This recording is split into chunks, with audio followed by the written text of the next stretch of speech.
Hello dear student, science के test number 6 में आप सबका स्वागत है। बीपीएससी एईडीओ का जो एग्ज़ाम है आपका 14 अप्रैल से होगा, तो आपके सामने काफ़ी ज़्यादा समय आपको मिला है, 90 डेज़ के आसपास मिला है। तो इस 90 डेज़ में चूँकि साइंस से काफ़ी क्वेश्चन आने की संभावना है, लगभग जो है 20 क्वेश्चन आने की संभावना है और साइंस बहुत बड़ा पोर्शन भी होता है। तो इसलिए मैं साइंस का डेली आपके लिए 20 क्वेश्चन वाला टेस्ट जो है अब से डेली अपलोड होगा, ठीक है। तो उसके लिए आप सब तैयार रहेंगे। साइंस के अलावा जितने भी सब्जेक्ट हैं उसका तो अपलोड करूंगा ही, लेकिन साइंस का हम डेली एक टेस्ट जो है 20 क्वेश्चन का आप रात में ज़रूर लगा लीजिएगा। तो जितना अभी तक 5 टेस्ट हुआ है, ये छठा टेस्ट है, तो आपको डेली लगाना है। इससे क्या होगा, आपको काफ़ी फ़ायदा होगा। 90 दिनों में हम सब 100 टेस्ट डिस्कशन करेंगे, तो लगभग 2000 क्वेश्चन डिस्कशन कर लेंगे और 2000 क्वेश्चन सफिशियंट होगा, आराम से उसमें से ही आ जाएगा आपका 20 क्वेश्चन, ठीक है। तो चलिए शुरुआत करते हैं आज के इस क्लास की और टेस्ट दीजिएगा। आपका तैयारी कितना बेहतर है ये नीचे कमेंट सेक्शन में अपने स्कोर के माध्यम से ज़रूर बताइएगा। तो आज के टेस्ट का पहला क्वेश्चन यानी क्वेश्चन नंबर 101। तो 101 है, डीएनए में होता है। आपके सामने ऑप्शन है अमीनो अम्ल, बी है पेप्टाइड, सी है पेप्टोन्स और डी है न्यूक्लियोटाइड्स। आपको बताना है डीएनए में क्या होता है। जितना ईमानदारी पूर्वक आप सही कर पा रहे हैं क्वेश्चन, वो नीचे कमेंट सेक्शन में आप बताएंगे। तो 101 का आंसर हो जाएगा डी नंबर, न्यूक्लियोटाइड। डीएनए में क्या होता है, न्यूक्लियोटाइड्स होता है। कुछ पॉइंट भी हम सब डिस्कस करते जाएंगे। तो अमीनो अम्ल के बारे में याद रखिएगा, 20 प्रकार के अमीनो अम्ल मिलकर एक प्रोटीन का निर्माण करते हैं, यानी टोटल जो अमीनो अम्ल की संख्या होती है वो 20 होती है। प्रोटीन क्या करता है, तो प्रोटीन को बॉडी बिल्डिंग पदार्थ भी कहा जाता है। प्रोटीन जीवों के विकास के लिए सबसे इंपॉर्टेंट है, ठीक है। तो प्रोटीन अपने खाने में भी आपको जरूर इंक्लूड करना चाहिए। प्रोटीन एंजाइम एवं हार्मोन के निर्माण में भी सहायक होता है। तो अमीनो अम्ल कितने प्रकार का होता है, 20, और ये 20 प्रकार का अमीनो अम्ल मिलकर क्या बनाता है, एक प्रोटीन का निर्माण करता है। पेप्टोन्स और पेप्टाइड्स के बारे में याद रखिएगा, अमाशय से हाइड्रोक्लोरिक एसिड रस निकलता है, तो पेप्टोन्स और पेप्टाइड जो है ये हेल्प करता है, ठीक है। आप सबको पता है कि हम सबका पूरा शरीर जो है वो क्षारीय होता है, ठीक है। और बाकी पेट जो है, अमाशय जो है, वो एकमात्र हमारे शरीर का अंग है जो कि अम्लीय होता है, क्योंकि उसमें पाया जाता है हाइड्रोक्लोरिक एसिड HCl। और ये भी बीपीएससी क्वेश्चन पूछ चुकी है कि पेट में कौन सा अम्ल पाया जाता है, तो हाइड्रोक्लोरिक एसिड पाया जाता है। ट्रिप्सिन के बारे में याद रखिएगा, ट्रिप्सिन एंजाइम जो है, यह एंजाइम प्रोटीन को पेप्टोन्स और पेप्टाइड में बदलता है, यानी प्रोटीन को छोटे छोटे टुकड़ों में विभाजित करके पेप्टोन्स और पेप्टाइड में बदलता है। ये कौन करता है, कौन सा एंजाइम, तो ट्रिप्सिप एंजाइम करता है। तो तीनों के बारे में जरूर याद रखेंगे आप सब। हमारा 18 जनवरी 2026 से 72 बीपीएससी पीटी के लिए टेस्ट सीरीज शुरू हो रहा है। और अगर आप ये टेस्ट सीरीज अवेल करते हैं, लेते हैं, तो इसके साथ आपको एईडीओ का जो टेस्ट सीरीज है वो भी आपको इसमें इंक्लूड मिलेगा, शामिल मिलेगा, ठीक है। 72 बीपीएससी पीटी के लिए टोटल नंबर ऑफ टेस्ट का संख्या जो है वो 40 है। फी 399 रुपीज़ रखा गया है, जिसमें 32 सेक्शनल टेस्ट आपको मिलेंगे और सारे टेस्ट में 150 क्वेश्चन रहेंगे, ठीक है। और 8 फुल लेंथ टेस्ट देखने को मिलेंगे। ये सारे टेस्ट आपको 18 जनवरी से 15 अगस्त 2026 तक करवा दिए जाएंगे। टेस्ट के लिए आप व्हाट्सअप कर सकते हैं नीचे दिए गए नंबर पे, तो वहाँ पे आपको सारा इन्फॉर्मेशन दे करके वहीं पे पेमेंट वगैरह सब कुछ बता दिया जाएगा और आप आसानी से जो है टेस्ट सीरीज में भाग ले सकते हैं। 18 जनवरी को इतिहास से हम सब शुरू कर रहे हैं। तो हिस्ट्री का पहला टेस्ट होगा जिसमें 150 क्वेश्चन रहेंगे, सेक्शनल टेस्ट है, तो आप सब तैयारी कर सकते हैं और टेस्ट ले सकते हैं, ठीक है। चलिए बढ़ते हैं आगे अगले क्वेश्चन की ओर। क्वेश्चन नंबर 102, किसमें वास्तविक केंद्रक नहीं पाया जाता है। आपके सामने ऑप्शन दिए गए हैं, हरा शैवाल, कवक, लाइकेन, जीवाणु। यानी इसमें रियल जो है केंद्रक नहीं पाया जाता है और बहुत ही महत्वपूर्ण क्वेश्चन है ये। तो 102 का जो सही आंसर हो जाएगा वो हो जाएगा डी नंबर, जीवाणु। जीवाणु इज अ राइट आंसर, यानी bacteria is a right answer. आइए बात करते हैं कि ये वास्तविक केंद्रक क्या होता है और ये प्रोकैरियोट कोशिका और यूकैरियोट कोशिका क्या होता है, इसके बारे में थोड़ा समझते हैं हम सब। सबसे पहले देखिए जीवाणु। जीवाणु में वास्तविक केंद्रक नहीं पाया जाता है क्योंकि ये एक कोशिकीय होते हैं, ठीक है। इसमें कितना कोशिका होता है, ये एक कोशिकीय के बने होते हैं। जीवाणु एक प्रोकैरियोटिक जीव है। देखिए प्रोकैरियोटिक और यूकैरियोटिक ऑलरेडी मैं कोशिका वाले चैप्टर में आपको पढ़ा चुका हूँ।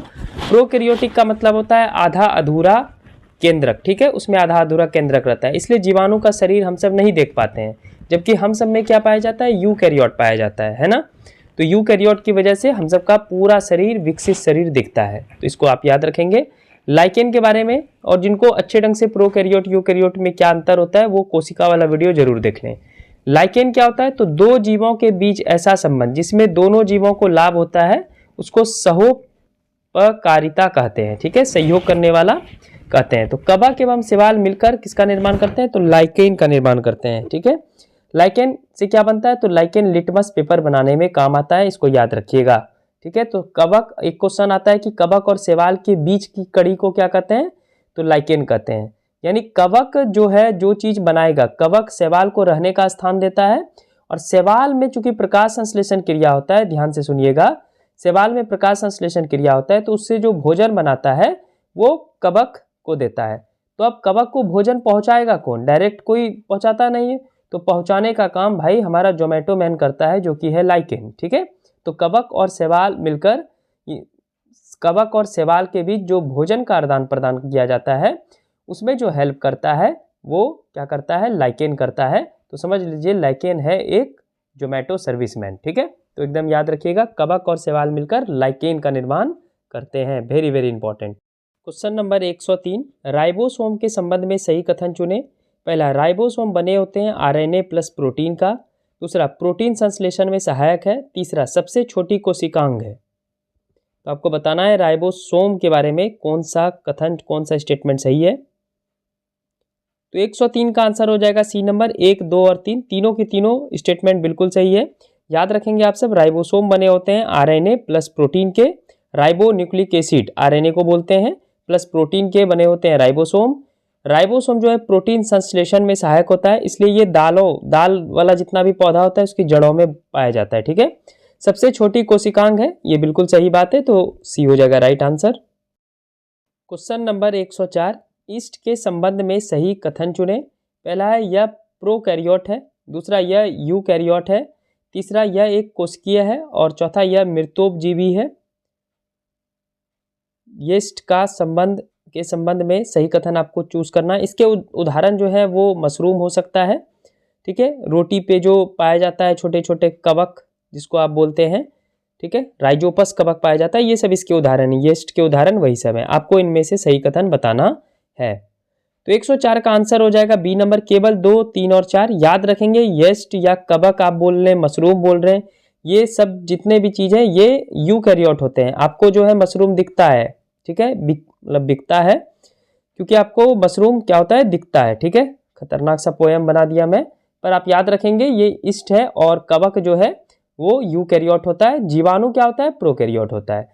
यह एक कोशिका का होता है और यह मृतोपजीवी होता है। यानी 2, 3 और 4 जो स्टेटमेंट है सही है, पहला स्टेटमेंट गलत है। क्वेश्चन नंबर 5, निम्नलिखित में से सही मिलान करें। एक तरफ दिया गया है और उसका फार्मूला दिया गया है। पहला है लाइमस्टोन, दूसरा है बिना बुझा चूना और तीसरा है बुझा हुआ चूना। आपको सही मिलान करके सही उत्तर तक पहुंचना है।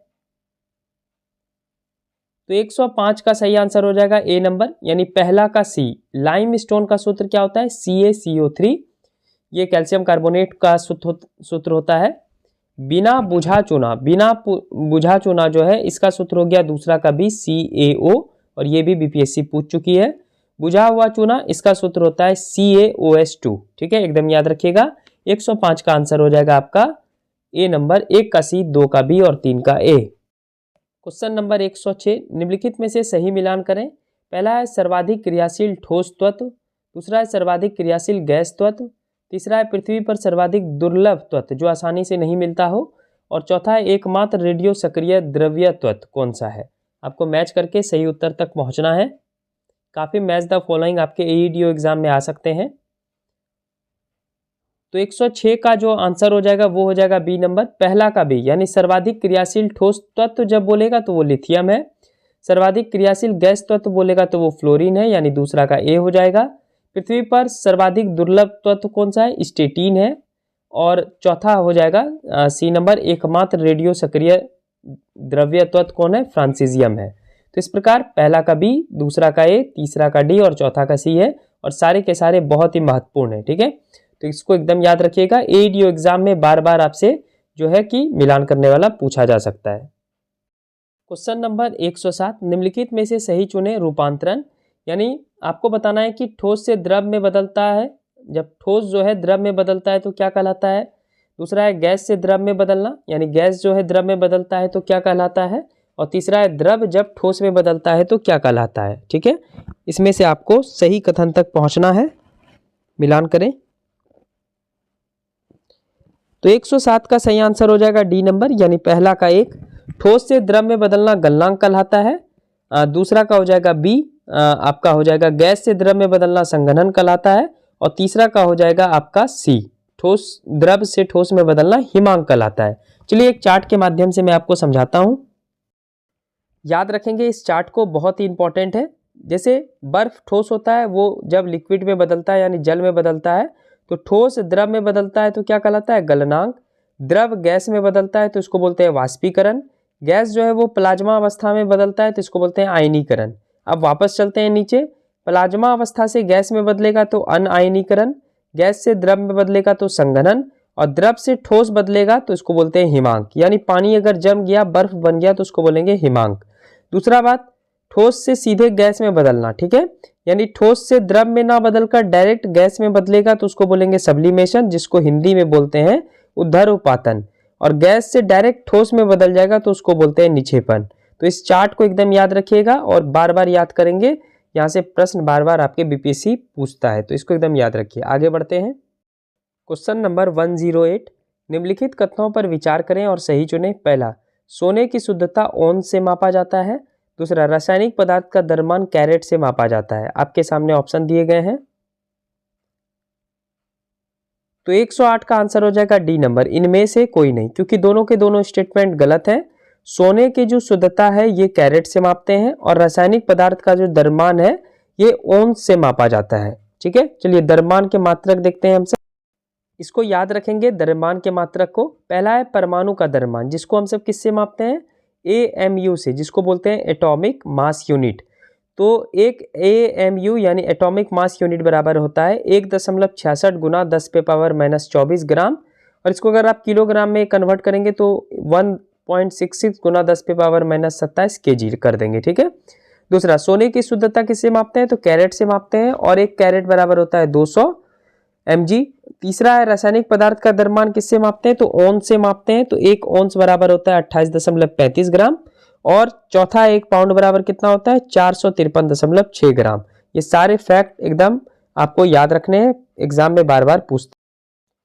109 नंबर, निम्नलिखित का सही मिलान करें। एक तरफ कुछ यौगिक दिए गए हैं और उसका उपयोग किसमें किया जाता है, उस संदर्भ में आपको सही मिलान करना है। पहला है नीला थोता, दूसरा है हरा थोता, और तीसरा है उजला थोता, और एक तरफ उसके उपयोग दिए गए हैं, मिलाइए, सही कीजिए।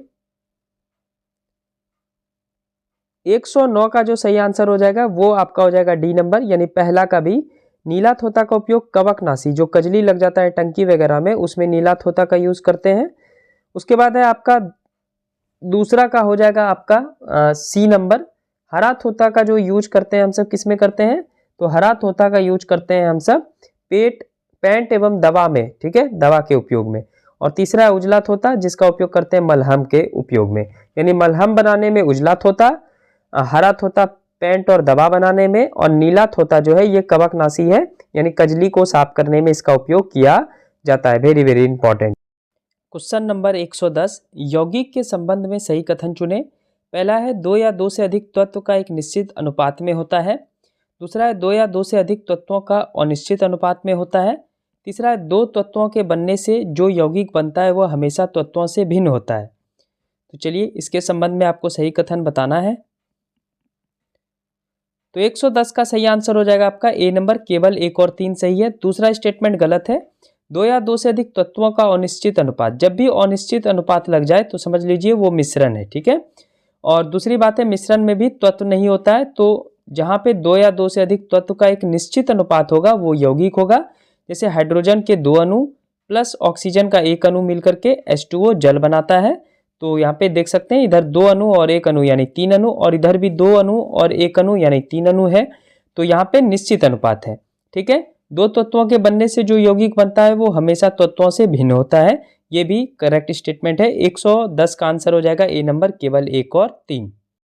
क्वेश्चन नंबर 111, निम्नलिखित में से किसका प्रयोग अग्निशामक के रूप में किया जाता है, यानी आग बुझाने में किसका उपयोग किया जाता है, ये आपको बताना है। पहला है कार्बन डाइऑक्साइड स्टेटमेंट, दूसरा सोडियम बाइकार्बोनेट या पोटेशियम बाइकार्बोनेट, तो अग्निशामक के रूप में वैसे तो हम सब जल का प्रयोग करते हैं, लेकिन बिजली वगैरह के उपकरण में अगर आग वगैरह पकड़ जाए तो उसमें तो आप पानी नहीं डाल सकते हैं। तो आप क्या कार्बन डाइऑक्साइड डाल सकते हैं, या सोडियम बाइकार्बोनेट या पोटेशियम बाइकार्बोनेट डाल सकते हैं, ये आपको बताना है। तो 110 का आंसर हो जाएगा सी नंबर, 1 और 2 दोनों। एकदम याद रखिएगा, यूपी पीसीएस में पूछा गया प्रश्न है। ये सोडियम बाइकार्बोनेट या पोटेशियम बाइकार्बोनेट का जो प्रयोग है ये अग्निशामक में होता है, ये यूपी पीसीएस में पूछा गया था। तो कहीं पर भी बाइकार्बोनेट लिखा आपको मिल जाए तो आप समझ लीजिएगा वो अग्निशामक में उपयोग होता है। तो कार्बन डाइऑक्साइड और सोडियम बाइकार्बोनेट या पोटेशियम बाइकार्बोनेट का उपयोग किसमें करते हैं हम सब? आग बुझाने में करते हैं, अग्निशामक के रूप में करते हैं। क्वेश्चन नंबर 112, निम्नलिखित में से किस दर्पण के सतह पर प्रकाश के परावर्तन के नियम के तहत बना आपतन कोण और परावर्तन कोण बराबर होगा, यानी कोण आई बराबर कोण आर होगा, आपको बताना है किस दर्पण पर। तो 112 का सही आंसर हो जाएगा बी नंबर, समतल दर्पण पर। तो एकदम याद रखिएगा, समतल दर्पण पर क्या होता है? परावर्तन के नियम यानी प्रकाश के परावर्तन के नियम के तहत आपतन कोण और परावर्तन कोण क्या होता है? बराबर होता है, यानी कोण आई बराबर क्या होगा? कोण आर। तो 112 का आंसर हो जाएगा बी नंबर, समतल दर्पण is a right answer. Very very important है, और समतल दर्पण का उपयोग हम सब लुकिंग मिरर के रूप में घर में करते हैं, तो ये भी याद रखिएगा।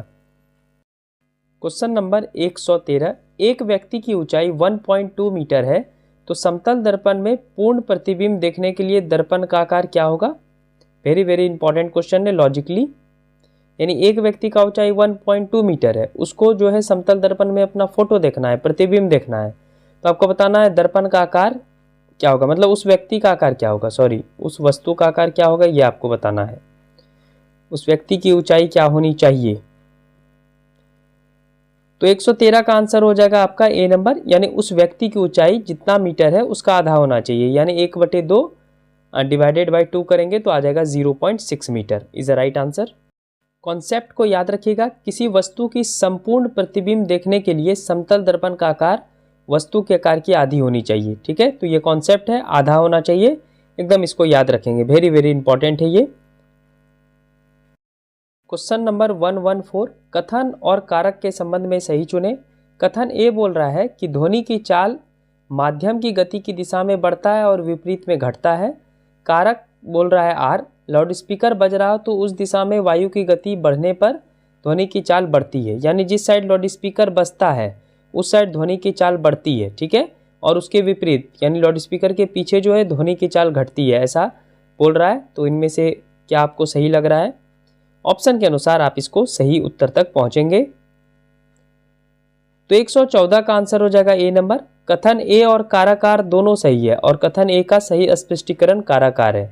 सिंपल सा बात है, ध्वनि की चाल माध्यम की गति की दिशा में बढ़ता है और विपरीत में घटता है। लाउड स्पीकर आप जिस ओर उसका मुंह घुरा देंगे उधर जो है ध्वनि का चाल बढ़ जाएगा, लेकिन लाउड स्पीकर के पीछे जो है ध्वनि का चाल घट जाएगा, यानी आवाज कम हो जाएगा। तो बिल्कुल सही बोल रहा है, कथन ए और कथन आर दोनों सही है, ए इज अ राइट आंसर। ध्यानपूर्वक इस क्वेश्चन को समझेंगे। क्वेश्चन नंबर 115, प्रतिध्वनि के लिए आवश्यक शर्त के संबंध में सही कथन चुने। प्रतिध्वनि बोलते हैं इक्को को। पहला है, स्रोत एवं परावर्तक सतह के बीच न्यूनतम दूरी वायु में 16.6 मीटर से 17 मीटर होनी चाहिए। दूसरा, ध्वनि और प्रतिध्वनि के बीच समय अंतराल 0.1 सेकेंड होनी चाहिए। तो इक्को के बारे में आपसे ये कथन पूछा जा रहा है। तो 115 का आंसर हो जाएगा सी नंबर। आइए बात करते हैं इसके ऊपर, और बहुत ही इंटरेस्टिंग है, एकदम इसको याद रखने का कोशिश करना है आप सबको। तो मैं जो भी कार्टून देखता हूँ वो मेरा फेवरेट कैरेक्टर है, तो उसी कैरेक्टर को मैं लिया हूँ इस प्रश्न में, अभी आप देखेंगे इंटरेस्टिंग लगेगा आपको।